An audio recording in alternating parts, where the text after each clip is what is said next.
This is one of the two trumpets that were found in the tomb of King Tutankhamun, and this is the wooden former made in the shape of a lotus flower that was put inside the trumpet for keeping it in shape when it was not actually in use.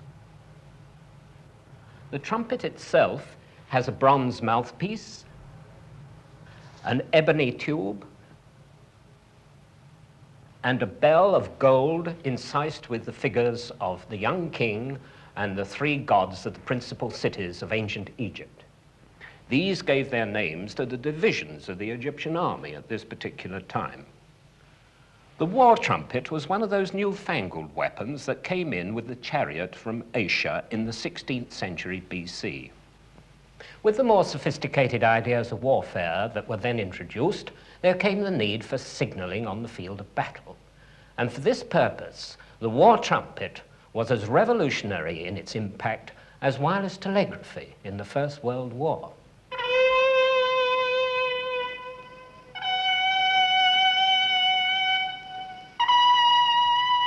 On the painted box, which Howard Carter found in the antechamber of the tomb of Tutankhamun, the pharaoh is shown in his war chariot vanquishing the foes of Egypt.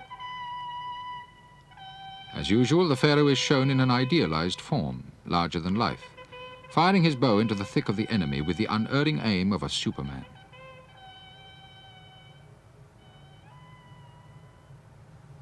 In the melee among the tangled piles of dead and dying, the Egyptian foot soldiers are seen moving over the battlefield. In contrast to the immaculate Sun King in his chariot, these foot soldiers are painted with marked realism. They are shown with several days' growth of beard and with unkempt hair. Their cut leather aprons and garments are tarnished with the stains of battle. They are finishing off the mortally wounded foe. They also have the gruesome task of cutting off the hands of the slain for the final count of victory.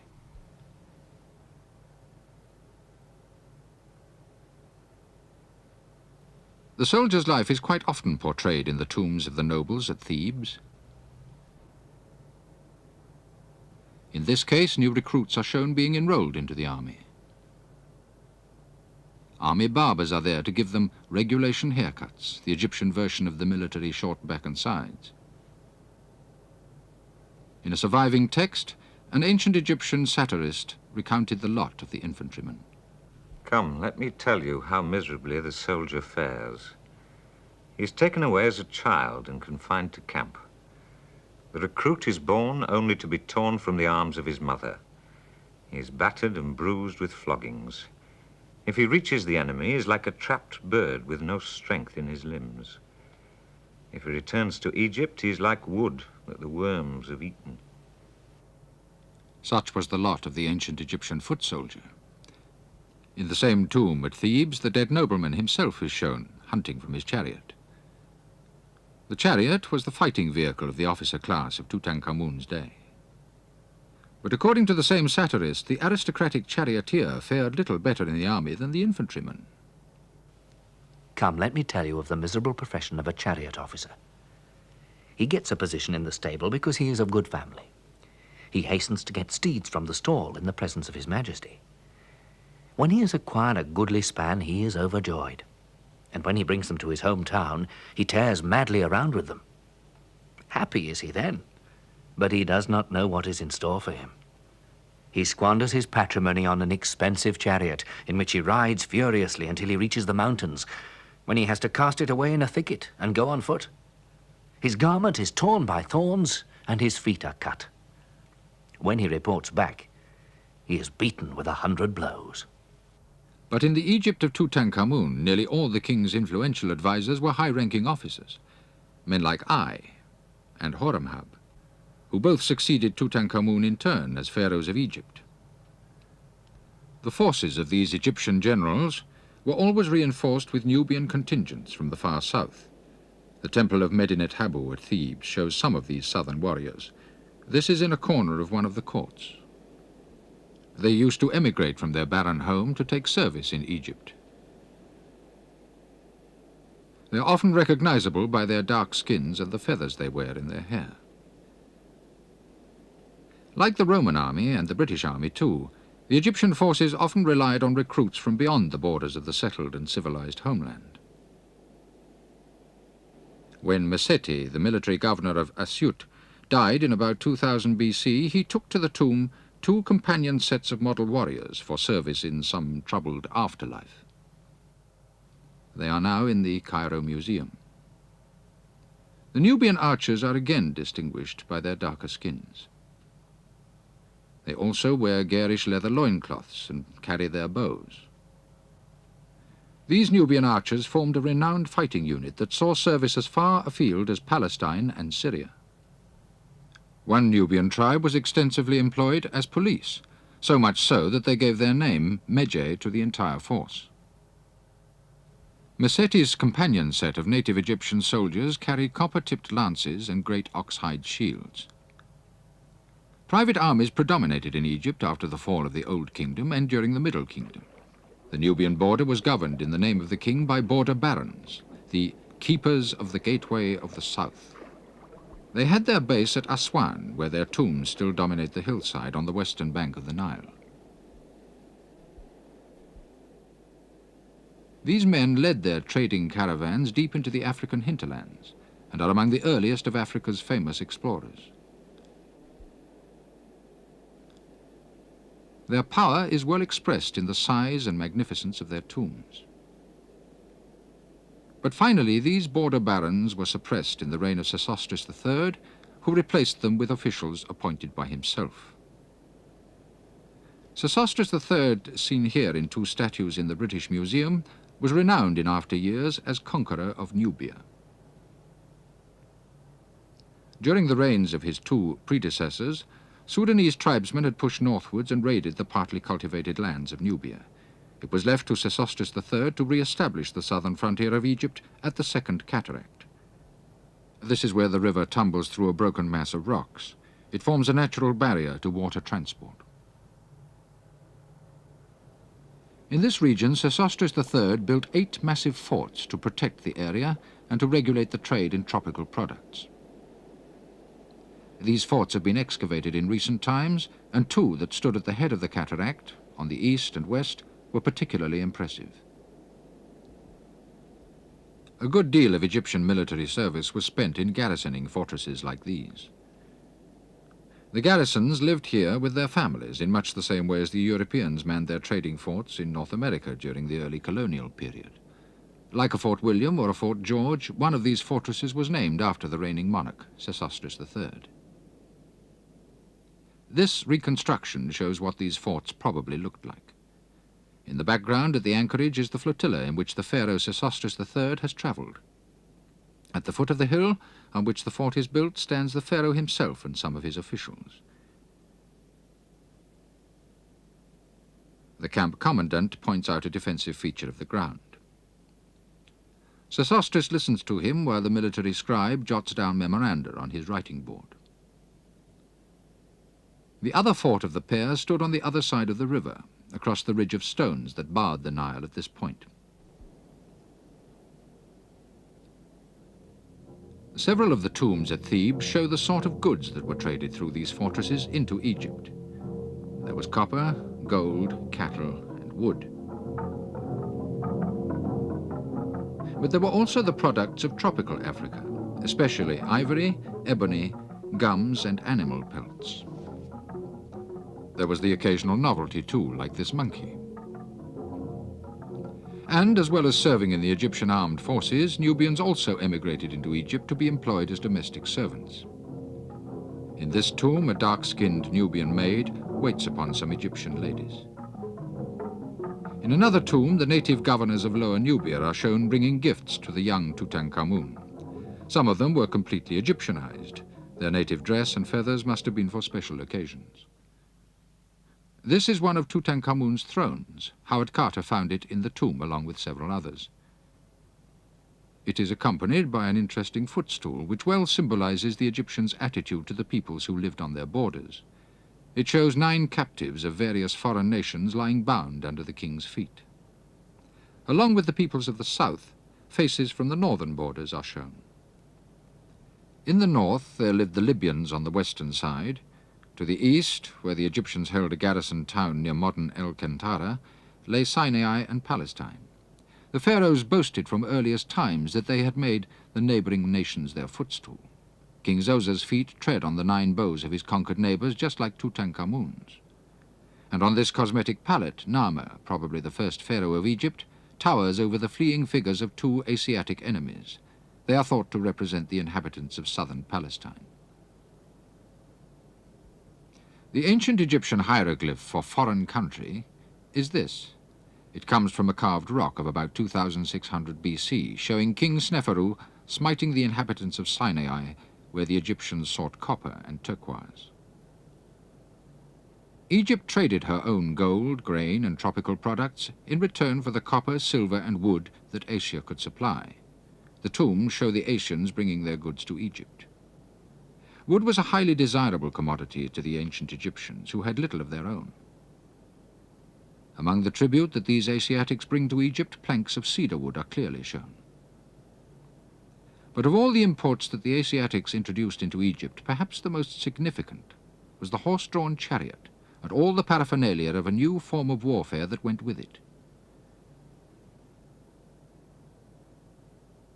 The tombs of the New Kingdom often show the chariot in action. With the chariot, warfare became more mobile again, and the fortress became more of a depot than a bastion. New arms and armor and new methods of warfare created a new military aristocracy. The small standing army of earlier days was expanded into a larger professional organization. There were whole squadrons of chariots, each manned by a driver and a fighter. Standard bearers enabled units to be readily located on the field of battle, and instructions could be signaled by means of the war trumpets. For the chariot-borne pharaohs of the New Kingdom, engagements became something more than the shock of armed bodies meeting in a general melee. This is a chariot from Tutankhamun's tomb. He would have used it on state occasions, shining like the sun god.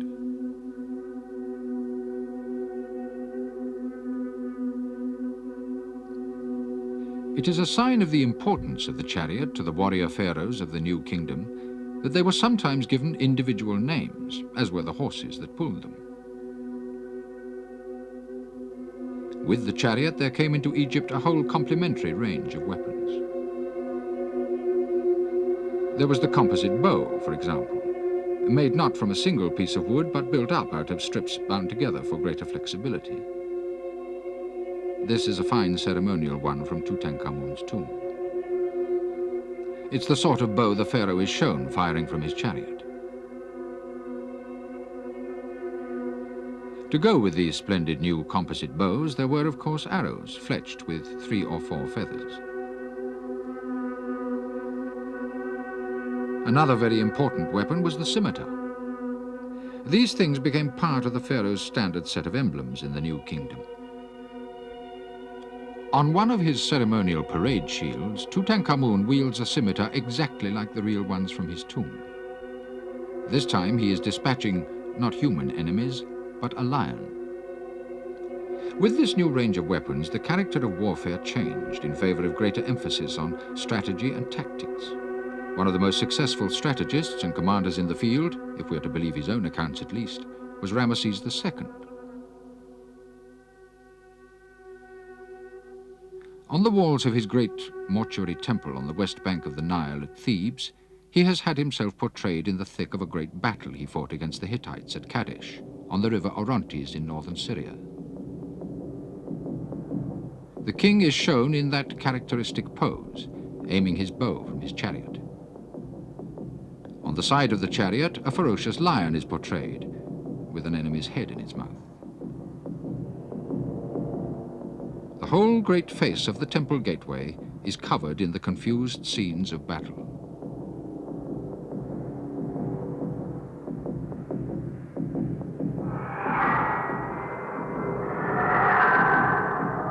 Ramesses II never tired of hearing the officially inspired accounts of his own valor. He put on his armor and arrayed himself in his corselet. He was like the war god in his might. He mounted his chariot, drawn by his horse, Victory in Thebes. No one could stand before him. He charged into the Hittites and their allies. His majesty was like the storm god, smiting and slaughtering among them. He hurled them headlong upon one another, even as crocodiles plunge into the waters of the Orontes.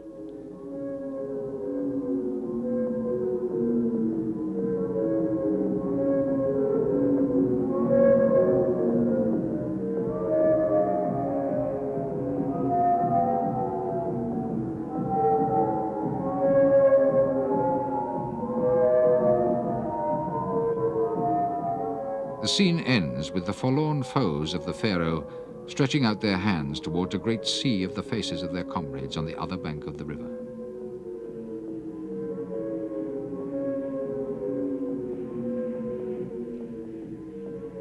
The rewards of valor in the service of the pharaohs could be considerable.